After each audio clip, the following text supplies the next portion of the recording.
we're discussing about the structure of an atom, right? And we had the all types of electronic configurations which were linked with this, right? And today we are going to discuss this uh, new isotopes वाली चीज़, right? उसके बाद फिर हम इकट्ठे ही इसके questions करेंगे। Question अभी खुद ऑन पर्पस में नहीं करा रहा, पहले हम इसको एक दफ़ा ख़त्म कर लें, फिर हम इसके क्वेश्चंस करेंगे, right? So let's start the questions. नहीं, आइसोटोप्स वाला टॉपिक फिर हम शुरू करेंगे इसके questions, right? So here you गो।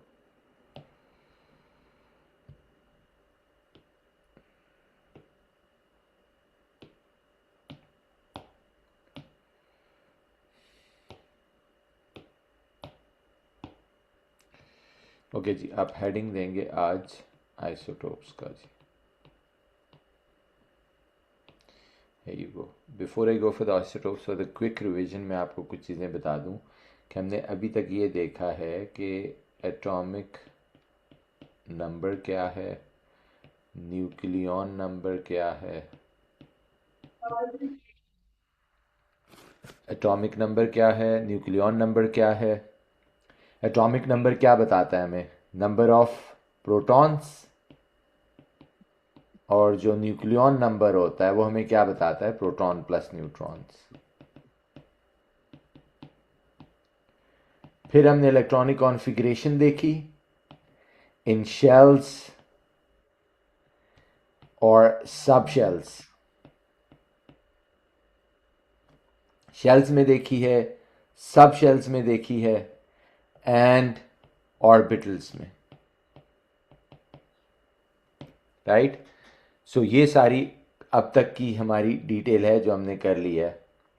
आज नई चीज़ शुरू करें, that is isotopes, right?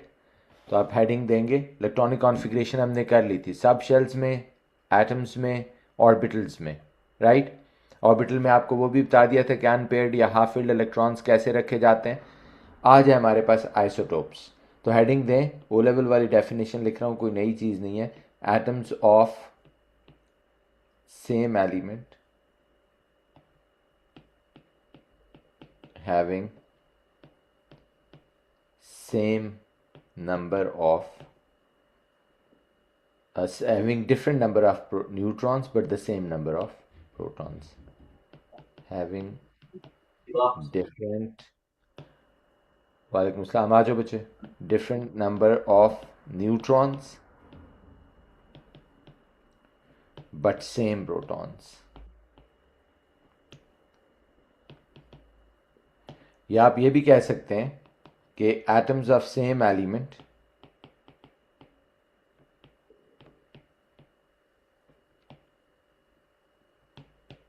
having same proton number या atomic number but different mass number।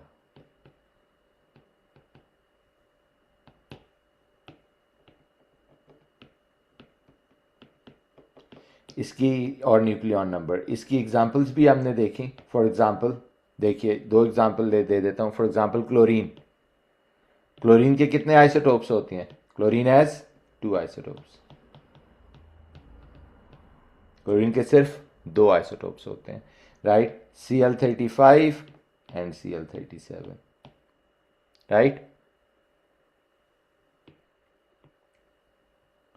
2 isotopes हैं, Cl35 और Cl37। ब्रोमीन हैज़ 2 आइसोटोप्स,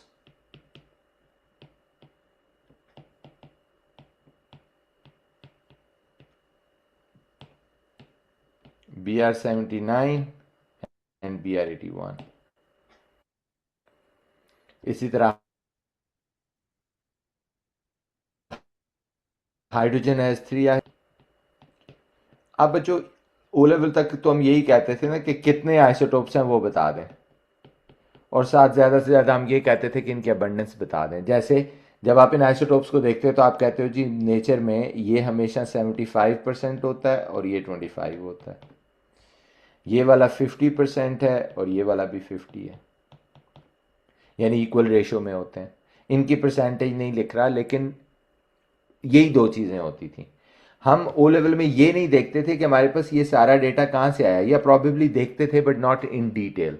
यहाँ हमने ये देखना है how do you get to know कि आइसोटोप्स कितने होते हैं, and how do you get to know कि उनकी परसेंटेज क्या होती है, राइट? तो आप कहते हैं डिटर्मिनेशन ऑफ, हेडिंग दें छोटा सा, डिटर्मिनेशन ऑफ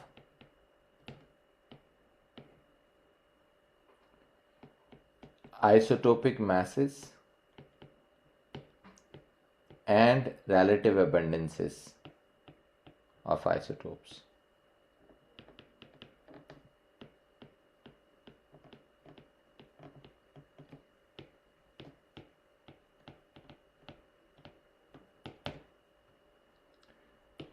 ये है कि आप किसी भी उसको आइसोटोपिक मास और रिलेटिव अबंडेंस ऑफ आइसोटोप को कैसे डिटरमिन करते हैं, right?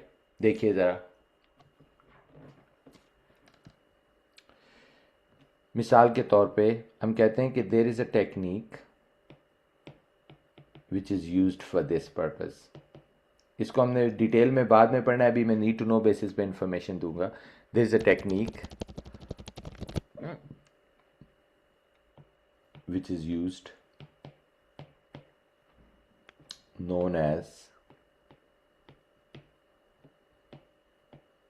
mass spectrometry।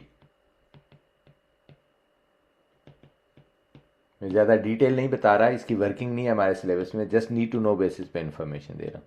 Let's say ये एक इंस्ट्रूमेंट है, मैं अज्यूम कर रहा हूँ, अब सुनना बच्चों। मेरे पास क्लोरीन के 4 एटम्स हैं। मुझे इस वक्त, एक मिनट सुनना ज़रा, लिखना छोड़ नहीं तो देखें। मुझे इस वक्त कुछ नहीं पता, छोड़ो बच्चों, मुझे इस वक्त कुछ नहीं पता कि क्लोरीन के मैसेज क्या है और उनकी आपस की अबंडेंस क्या है। मुझे ये भी नहीं पता कि एक का 35 है दूसरे का 30, कुछ नहीं पता मुझे। मैंने इसको एक इंस्ट्रूमेंट में पास किया जिसको कहते हैं मास स्पेक्ट्रोमीटर। इसकी वर्किंग नहीं है हमारे सिलेबस में, सिर्फ समझने के लिए बता रहा हूँ। देखो ये मास स्पेक्ट्रोमीटर है, जो ही आपने इसको पास किया ना, यहाँ पे इसमें एक इलेक्ट्रॉन गन लगी होती है जो हाई स्पीड पे इलेक्ट्रॉन फायर करती है। तो ये सारे क्लोरीन पॉजिटिवली चार्ज हो जाते हैं, यानी इनके ऊपर क्या आ जाता है, यानी एक एक इलेक्ट्रॉन इनका नॉकआउट हो जाता है और इन पे 1 पॉजिटिव चार्ज आ जाता है। फिर इसी मास स्पेक्ट्रोमीटर में जब ये आगे पुल होते हैं तो आगे यहां पे एक मैग्नेटिक फील्ड होती है। चार्ज तो सबका +1 ही है, लेकिन मैग्नेटिक फील्ड इनको पुश देती है। मैग्नेटिक फील्ड इनको क्या करती है, पुश करती है। अब अगर इन सबका चार्ज एक जैसा हो, मास एक जैसा हो, तो फिर तो ये एक ही लाइन पे मूव करते हैं, लेकिन क्योंकि इनका मास डिफरेंट होता है तो इनका पाथवे चेंज हो जाता है। इधर देखो, क्योंकि कुछ क्लोरीन का मास 35 था, लेट से 3 का, तो वो इस पाथ पे चल पड़े, और एक का 37 था, वो इस पाथ पे चल पड़ा। यानी वो एंगल ऑफ डिफ्लेक्शन डिपेंड करता है। ये ऐसे ही है कि मैं हर गुजरने वाले बच्चे को पुश कर रहा हूं, तो जो बच्चे पुश, मेरी फोर्स एक ही जितनी है बार बार जो लगती है, आगे से बच्चे की स्ट्रेंथ के ऊपर मैटर करता है कि वो कितना उसको बियर कर सकता है। समझ आ रही है? तो ये ऐसे ही आप समझे कि मैग्नेटिक फील्ड इसको पुश दे रही है इधर से। तो अब इसके रिजल्ट में क्या हुआ, इससे ये पता चला कि क्लोरीन के 2 आइसोटोप्स होते हैं और उनकी आपस की रेशो भी 3:1 होती है। बट एज आई सेड कि ये वाली चीज आपके सिलेबस में नहीं है। इसके जो रिजल्ट्स होते हैं ना, वो आप एक ग्राफ में लेते हैं जिसको बोलते हैं मास स्पेक्ट्रम। सो ये हमारे सिलेबस में जो मैं आप बताने लगा हूं। आप कहते हैं जी जब आप उस सब्सटेंस को पास करते हो तो एक मैग्नेटिक फील्ड से गुजरने के बाद वो सेग्रीगेट हो जाते हैं इनटू डिफरेंट मैसेस। तो जितने आइसोटोप्स होंगे, यानी जितने डिफरेंट मैसेज होंगे, उतने डिफरेंट वो पोर्शंस बन जाएंगे, और फिर उनके नंबर से हमें पता चल जाता है उनके आपस की रेशो क्या है। जैसे इस केस में आपने देखा कि 2 हिस्सों में ये डिवाइड हो गया, राइट? 2 हिस्सों में दे आर डिवाइडेड। एक का मैस क्या था, 35,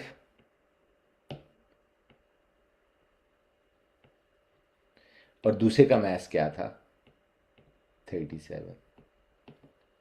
जब आपने इसकी रेशो देखी तो एक 75% यानी 3 का मतलब है, और एक 25% 1 का मतलब है।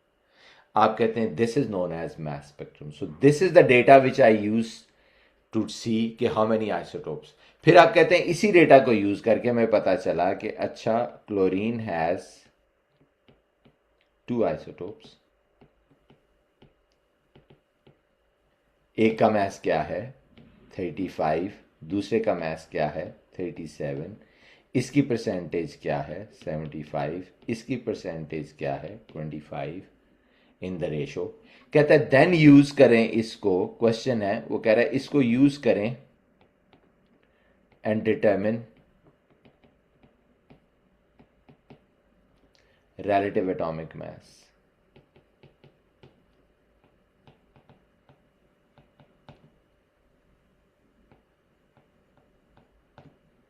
इसको यूज करके क्या डिटरमिन करें, relative atomic mass। relative atomic mass of chlorine कितना होगा, AR ऑफ क्लोरीन देखिए दैट इज 35। आप देखें इसका तरीका ओ लेवल में किया हुआ है, जो उसका आइसोटोपिक मास है उसको उसकी अबंडेंस से मल्टीप्लाई कर देते हैं, plus 37 multiplied by 25 over 100, that goes 35.5, right?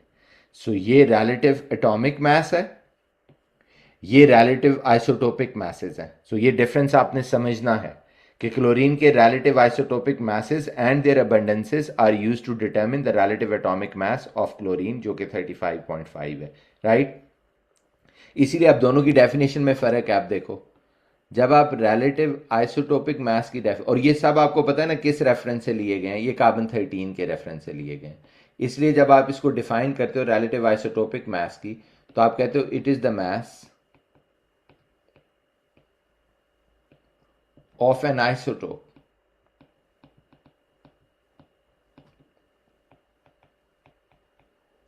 Taken by comparing it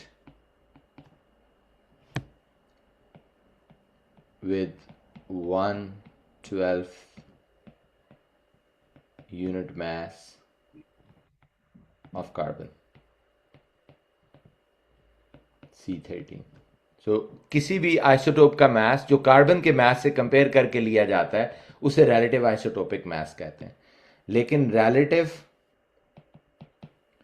atomic mass, आपके सामने मैंने आइसोटोपिक मासेस की क्या ली है, एवरेज ली है, तो इसलिए इसमें वर्ड एवरेज ऐड हो जाएगा। तो आपने कहना है it is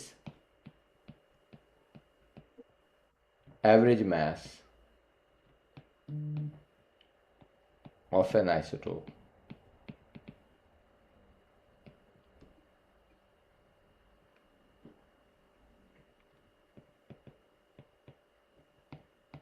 It is the average mass of an isotope taken, no, sorry, average mass of an element, my apologies, average mass of an element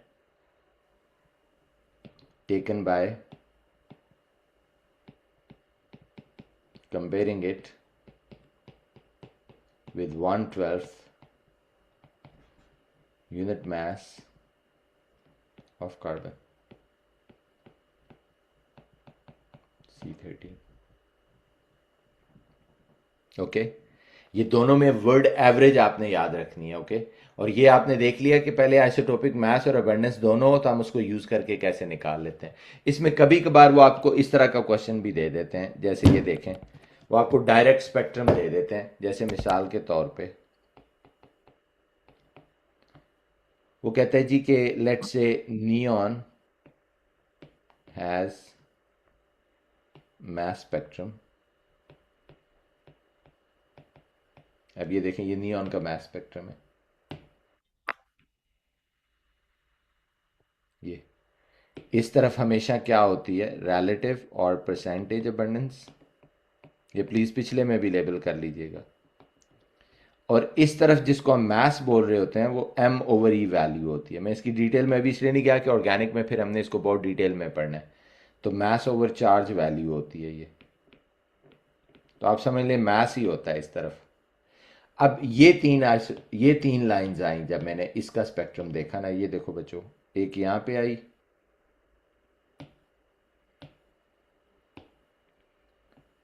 एक यहां पे आई, एक यहां पे आई।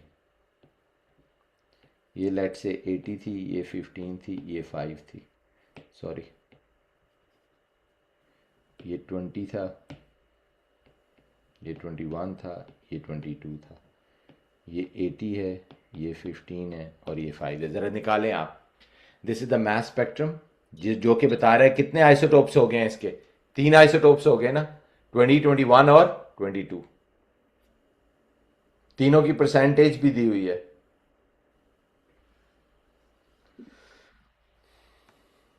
आपको ए आर एफ नियॉन निकालना है।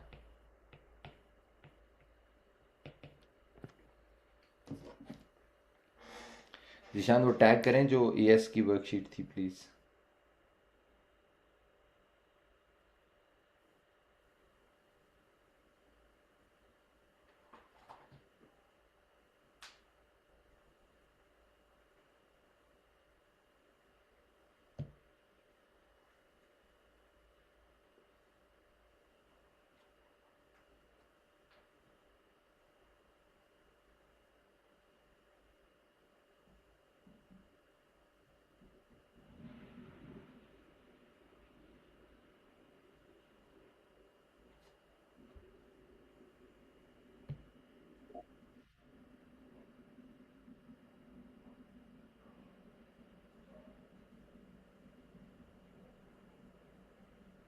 आया किसी का?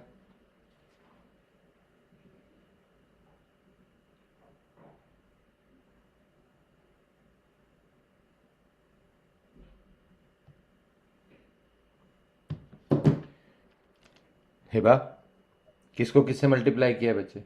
80 multiplied by plus 21 multiplied by plus 22 multiplied by over 100। यही किया है ना? ओके, अब इधर आ जाए।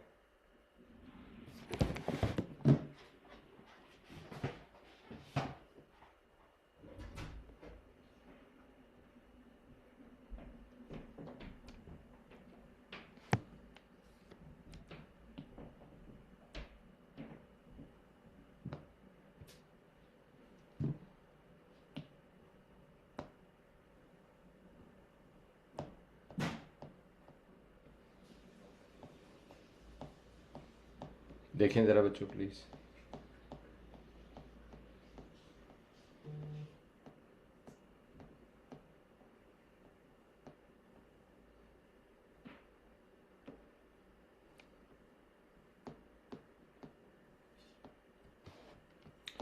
ओके, अब रिवर्स ऑर्डर आते हैं बच्चे। पहले आइसोटोप्स और उसके क्वेश्चंस करते हैं और फिर इसी तरह पीछे इलेक्ट्रॉनिक कॉन्फ़िगरेशन के और फिर पीछे जो सिंपल वाला है। ओके, ताकि जो हमने लेटेस्ट किया है वो हमारे सामने हो। अब देखें मिसाल के तौर पे, ये देखो बच्चे,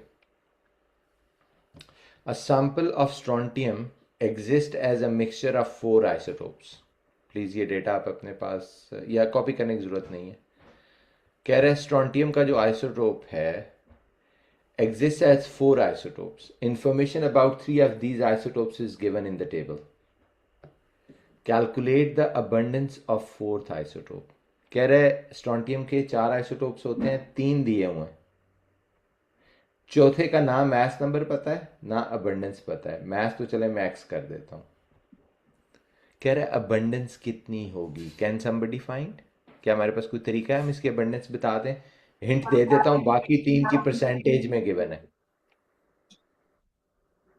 जी बच्चे, सारी अबंडेंस को ऐड करके minus by 100। Well done, well done.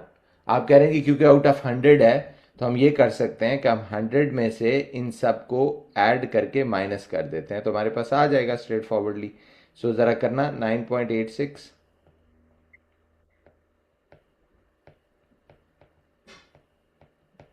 Plus 7.00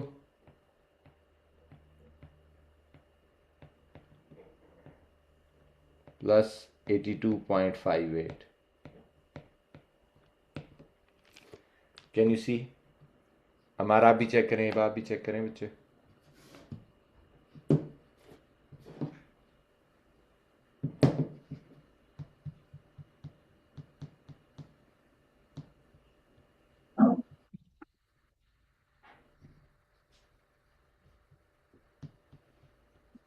कितना आया?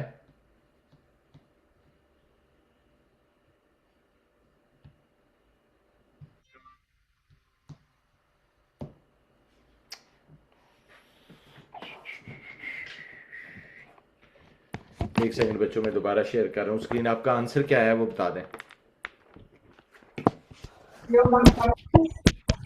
यस, 0.56 है जी, एब्सोल्युटली 0.56 जी। चौथे का आ गया 0.56, राइट। अब मैं स्क्रीन शेयर कर रहा हूँ तो अगला क्वेश्चन शेयर करता हूँ। अब 4 आइसोटोप्स हो गए, उनमें से चारों की परसेंटेज पता है, 3 का मास पता है, चौथे का आइसोटोपिक मास नहीं पता।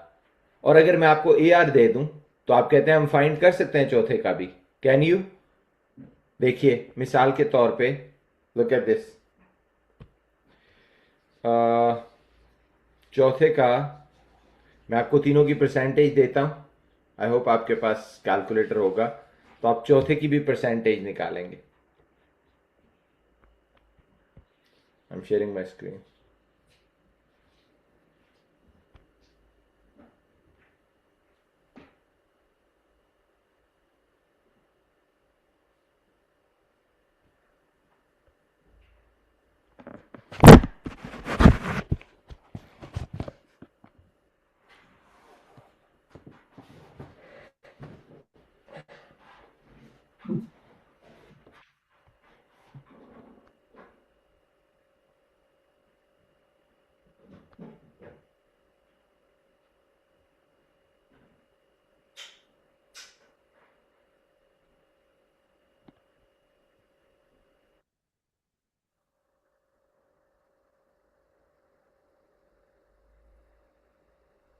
Recording in progress.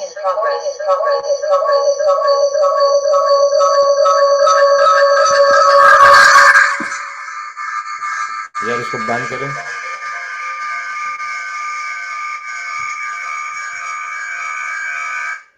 सॉरी, नहीं सही हो गया, बस छोड़ो। अभी देखिए मेरी आवाज आ रही है आपको?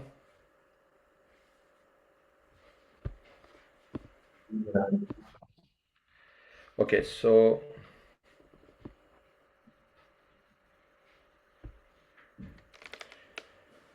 हमार बताएं इसका क्या आंसर होगा। अगर एक की परसेंटेज दी हुई है, ये देखिए,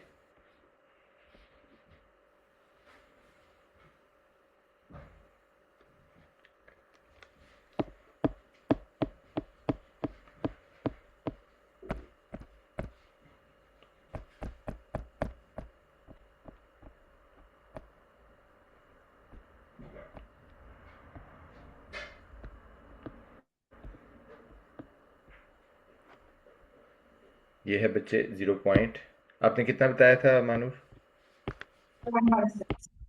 56 है जी। Relative atomic mass of this sample of strontium is 87.71। अब ए आर दिया हुआ है बच्चों, आपको ये फाइंड करना है एक्स।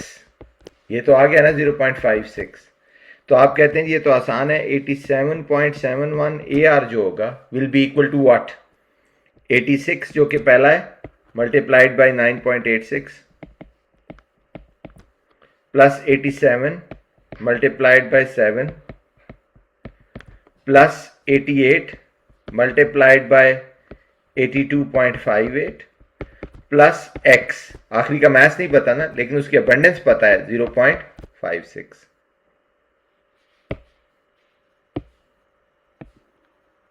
और इस सारे को डिवाइड कर दो 100 से, तो क्या वैल्यू आती है देखें जरा।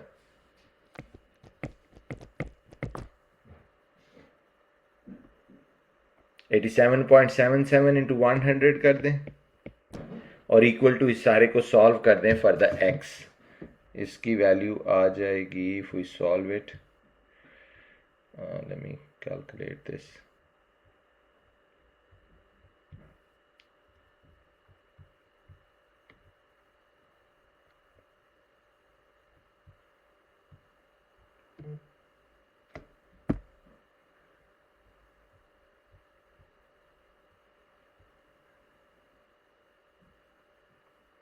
कितना है बच्चों, किसी ने किया?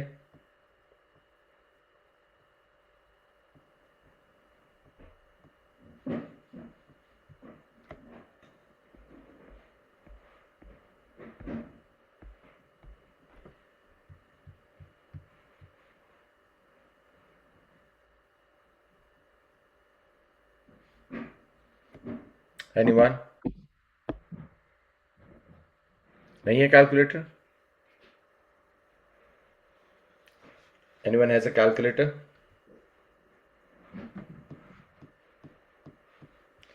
ओके, मैं इसको ऐड करता हूँ, देखें ज़रा। अगर आप इसको मल्टीप्लाई करते हैं तो 86.96, so yes, so total answer में लिख देता हूँ, जो एक्स जो आ जाएगा वो आ जाएगा 84 के इक्वल जी।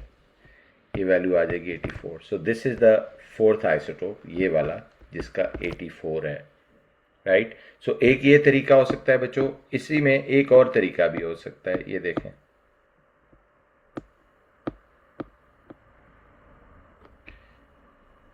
ये क्वेश्चन करना है जी, ये आपने करना है मार।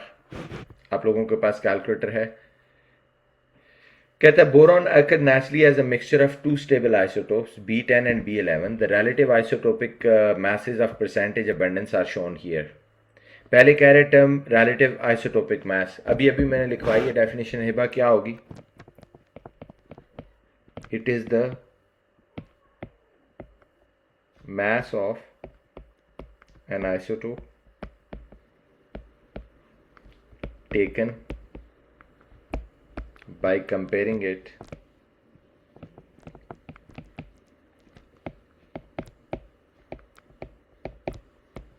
one twelfth unit mass of carbon, लेकिन कौन सा कार्बन? C12।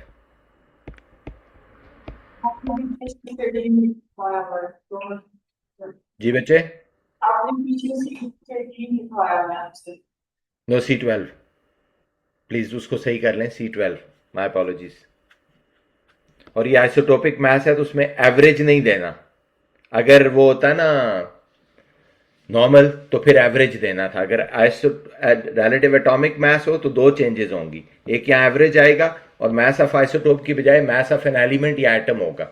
ओके, एक मिनट ठहरे, मुझे देखने दें, अगर उसकी डेफिनेशन है तो वो भी लिख लेते हैं यहाँ पे, ये फर्क, ताकि ये जो कन्फ्यूजन आई है वो भी दूर हो जाए।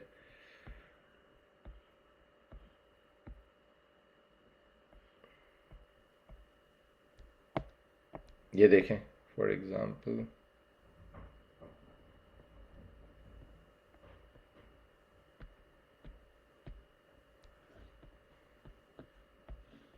ये चलें इसी को कंटिन्यू करते हैं। अब इसमें आ गया अगला पार्ट। एक का आइसोटोपिक मास है 10.0192 और अबंडेंस भी दी हुई है, दूसरे की अबंडेंस है, आइसोटोपिक मास नहीं है। कह रहा है calculate the relative isotopic mass of B11। B11 का मास कैलकुलेट करना है। क्या आप कर सकते हैं? Relative atomic mass, relative isotopic mass, sorry not atomic mass, ये कैलकुलेट करना है आइसोटोपिक मास। हमारा बता सकते हो क्या करना होगा? एक का मास है 10.0129, मास को किससे मल्टीप्लाई करना होता है? अबंडेंस से, हमार, तो मल्टीप्लाइड बाई क्या हो जाएगा? 19.78 प्लस दूसरे की, अब मुझे नहीं पता उसका मास, तो x कर देते हैं, मल्टीप्लाइड में उसकी अबंडेंस पता है कितनी है, 80.22। ये देखो यहां से लिए मैंने, ये दोनों कहां से लिए हैं? यहां से लिए हैं, डिवाइडेड बाय टोटल अबंडेंस कितनी है? लग रहा है 100, 80 और 90, 19 को ऐड करेंगे तो 100 होगा। तो हमारे पास क्या होना चाहिए? रिलेटिव एटॉमिक मास। हमारा रिलेटिव एटॉमिक मास तो क्वेश्चन में दिया हुआ ही नहीं, क्या करेंगे हमारा? रिलेटिव एटॉमिक मास हमेशा एक जगह दिया होता है और वो जगह है पीरियोडिक टेबल। आपको कॉपी दी हुई है, जीशान नहीं है तो मानूर को दे दें कॉपी। पीरियोडिक टेबल में जो एवरेज मास लिखा जाता है वो रिलेटिव एटॉमिक मास होता है बच्चों, तो वो वाला मास आपने वहां से कॉपी कर लेना है। तो देखो कितना है बोरॉन का, हेबा आपको समझ आ गया? अगर रिलेटिव एटॉमिक मास ना भी दिया हो तो आपने पीरियोडिक टेबल से उठा लेना है। ओके, करें, क्या होगा? What is the relative atomic मास? 10.8। इस सारे को बच्चों आप सॉल्व करेंगे तो x की वैल्यू आ जाएगी, मैं डायरेक्ट वैल्यू लिख देता हूं, दैट वुड बी 10.8 बोला है ना आपने, वुड बी 10.9941। क्यों इतना बड़ा नंबर लिखा है वो देखें, बिकॉज हमने ऊपर उसने कहा था कि 6 सिग्निफिकेंट फिगर्स देने, इधर देखो ये उसने कहा था कि 6 सिग्निफिकेंट फिगर्स देने हैं। हिबा आपके पास है ना पीरियोडिक टेबल बच्चे? आप खोले ना, आज आपने खोला नहीं अपना नोटबुक।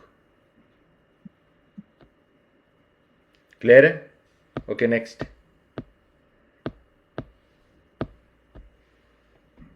ये देखें बच्चों, in the diagram shows the mass spectrum of sample of naturally occurring copper. What is the atomic mass of this copper? ये अब आपने करना है। आपके सामने mass spectrum दिया हुआ है, जरा करें please do it. Relative atomic मास निकालना है। हिबा आप बताएं, एयर ऑफ कॉपर किसके इक्वल होगा?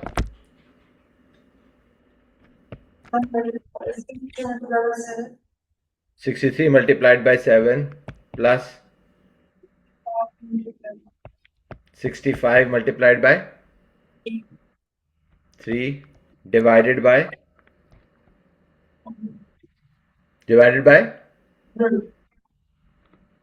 100 नहीं, डिवाइडेड बाय 7 और 3 टोटल अबंडेंस से डिवाइड करना होता है। वो हर दफा जरूरी नहीं है 100 हो, तो 7 और 3 ऐड होके कितने बन जाते हैं? तो डिवाइडेड बाय क्या करना है? 10। ओके, तो इसको 10 से डिवाइड करें। फिर है हमार नहीं है बच्चे कैलकुलेटर? See 63.6, right.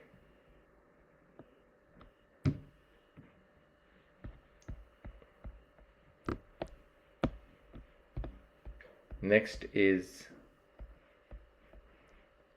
ये है बच्चों, अ सैंपल ऑफ ऑक्सीजन। ये अब आपने करना है।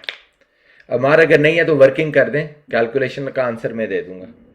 Sample of oxygen exists as a mixture of 3 isotopes. Information about 2 of these isotopes is given in the table. Calculate the abundance of third isotope. तीसरे isotopes की पहले तो abundance निकालें ना।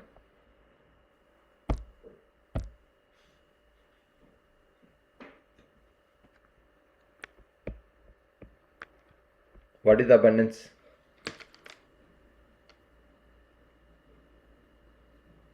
What is the abundance of third isotope?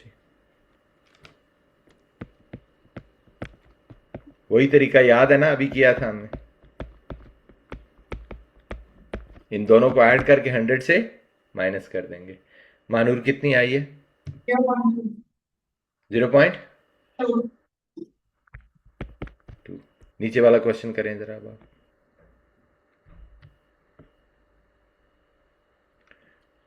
हमारे working तो कर दो बच्चे, कैलकुलेशन नहीं है तो भी। हिबा वर्किंग कर दो बच्चे। Relative atomic mass of the sample of oxygen is given 16.0044 है, इज इक्वल टू क्या होगा हमार बताओ? एक का मैथ 16 है, उसको किससे मल्टीप्लाई करूं? दूसरे का 17 है, उसको किससे मल्टीप्लाई करूं?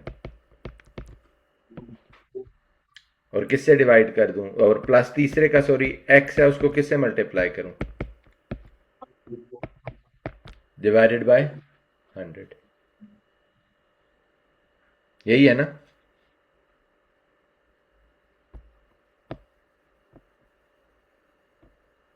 राइट। कैलकुलेशन चलें छोड़ देते हैं, आपके पास कैलकुलेटर नहीं है। अब आ जाते हैं इस टेबल के ऊपर बच्चों। ये टेबल अब आपने फिल करना है। ये तो बहुत ही आसान है, पीरियोडिक टेबल। हिबा आप निकाल लें अपना, मानूरा आपके पास है, आप भी अब मार निकाल लें। सिर्फ ये टेबल आप लोगों ने फिल करना है। ये वो था जो पहला लेक्चर था बच्चों। अब मैं रिवर्स जा रहा हूं, आज सिर्फ क्वेश्चंस आगे करा रहा हूं। जो पहला क्वेश्चन था, बताओगे क्या होगा? लिथियम के प्रोटॉन बताने हैं, न्यूट्रॉन, इलेक्ट्रॉन। इसी तरह नीचे ऑक्सीजन का। ये 2 मिनट दे रहा हूं, सारा टेबल फिल करें। ये हेडिंग्स नहीं लिखते हैं, जस्ट नंबर्स लिख दें, 3, 2, 1 जो भी नंबर आता है।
हिबा पहली लाइन में क्या है बच्चे? नंबर ऑफ प्रोटॉन्स कितने हैं लिथियम के? जो एटॉमिक नंबर होगा वो नंबर ऑफ प्रोटॉन भी होंगे ना। नंबर ऑफ न्यूट्रॉन्स कितने होंगे? 6 - 3, क्योंकि न्यूक्लियॉन नंबर 6 है ना, जो कि प्रोटॉन प्लस न्यूट्रॉन होता है। 3 हो गए। नंबर ऑफ इलेक्ट्रॉन्स कितने हैं? नंबर ऑफ इलेक्ट्रॉन्स, क्योंकि चार्ज +1 है ना, वरना तो प्रोटॉन के इक्वल होते हैं, लेकिन जब चार्ज +1 है तो इसके अंदर भी एक इलेक्ट्रॉन कम होगा, तो कितने हो गए?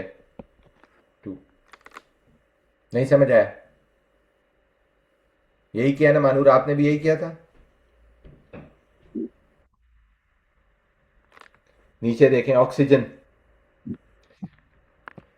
अब एटॉमिक नंबर इसका नहीं दिया हुआ। एटॉमिक नंबर सिर्फ एक ही नंबर होता है जो पीरियोडिक टेबल में होता है। न्यूक्लियॉन नंबर या मास नंबर तो चेंज हो सकता है, एटॉमिक नंबर चेंज नहीं होता। तो जाके पीरियोडिक टेबल में देखें क्या एटॉमिक नंबर है ऑक्सीजन का, क्या है? 8 है। तो प्रोटॉन्स भी उसी हिसाब से होंगे, फिर वो भी कितने हो गए? 8।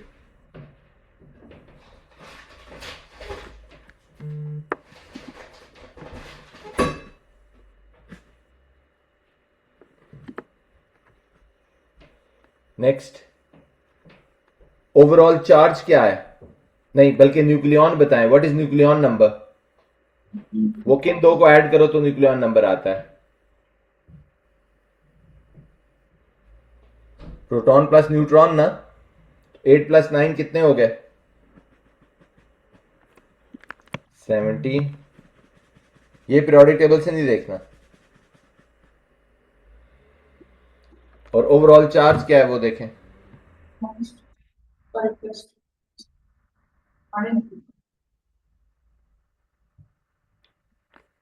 कितना? जी, क्योंकि 2 इलेक्ट्रॉन ज्यादा हैं तो -2 होगा। प्रोटॉन आपके सामने 8 है लेकिन इलेक्ट्रॉन 2 ज्यादा है। Next,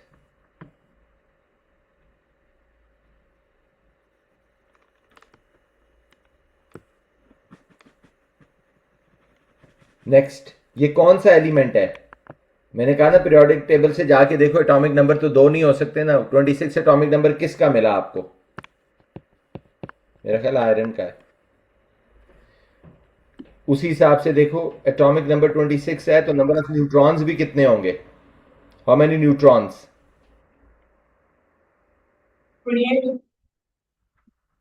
neutrons, neutrons, yes. आपको माइनस करना है 54 - 26, तो मेरा ख्याल है 28 ही बनता है। चार्ज क्या होगा आयरन के ऊपर? प्रोटॉन 3 ज्यादा है, 2 ज्यादा है इलेक्ट्रॉन से, +2। Okay, next.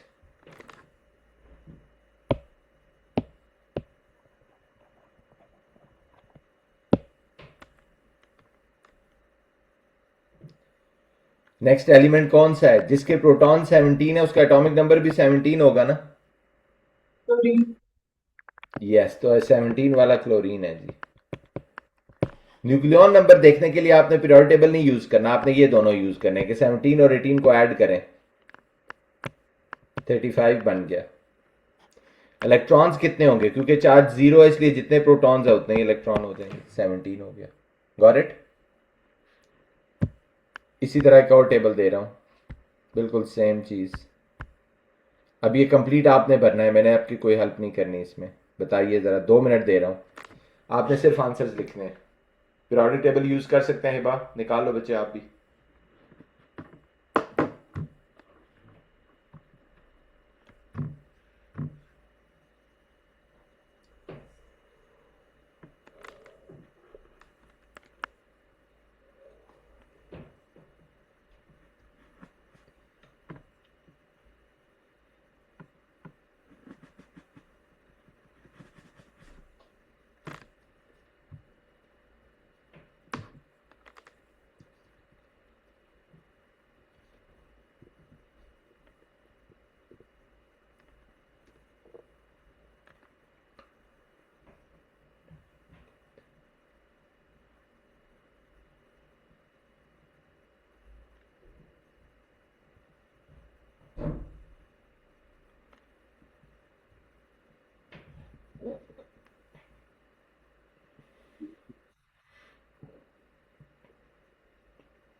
मार करते जाओ बच्चे।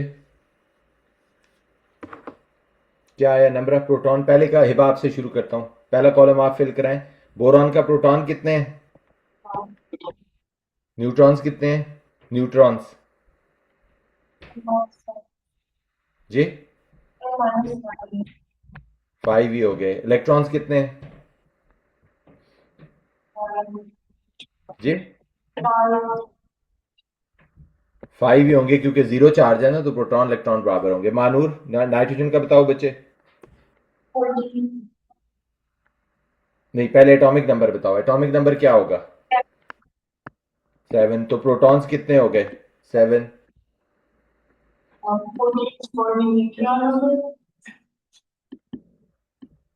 क्या कह रहे हैं जी? वो दोनों को ऐड करना होगा, इन दोनों को। तो 8 + 7 कितने बन गए? 15। और ओवरऑल चार्ज क्या है? क्योंकि प्रोटॉन इलेक्ट्रॉन में 3 ज्यादा है, तो -3 चार्ज होगा। ऐसे ही है। नेक्स्ट अमार, कौन सा एलिमेंट है ये? एटॉमिक नंबर 82 देख के कौन सा एलिमेंट है ये? पीरियोडिक टेबल है ना, देखो एटॉमिक नंबर 82 किसका है जी? Don't get it. हमारे जोर से बोलो बच्चे। जीशान बताएं आगे आके क्या कह रहे हैं हमारे। लेड है। और इसके न्यूट्रॉन्स कितने हैं? दोनों को ऐड किया है ना, प्रोटॉन को और इसको।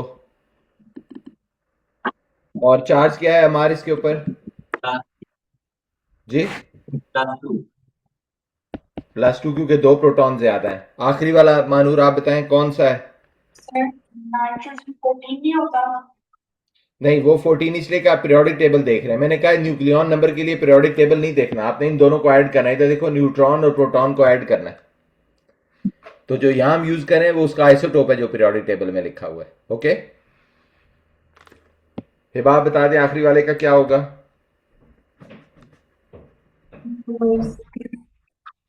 एटॉमिक नंबर क्या है? लेड का एटॉमिक नंबर, नहीं सॉरी आखिरी वाले का। अगर प्रोटॉन 3 है तो एटॉमिक नंबर भी 3 होगा ना। पीरियोडिक टेबल नहीं देखना बच्चे। अब 3 और 3 को ऐड करेंगे तो ये 6 आ जाएगा। तो वो कौन सा एलिमेंट होगा? लिथियम हो गया। प्रोटॉन और इलेक्ट्रॉन बराबर हैं या डिफरेंस है? नहीं, +1 चार्ज है तो 2 इलेक्ट्रॉन होने चाहिए। Got it? Okay, will continue this. कल इसके ऊपर इलेक्ट्रॉन कॉन्फ़िगरेशन के क्वेश्चंस करेंगे। कोई सवाल है तो प्लीज पूछ लें, अदरवाइज वी आर डन।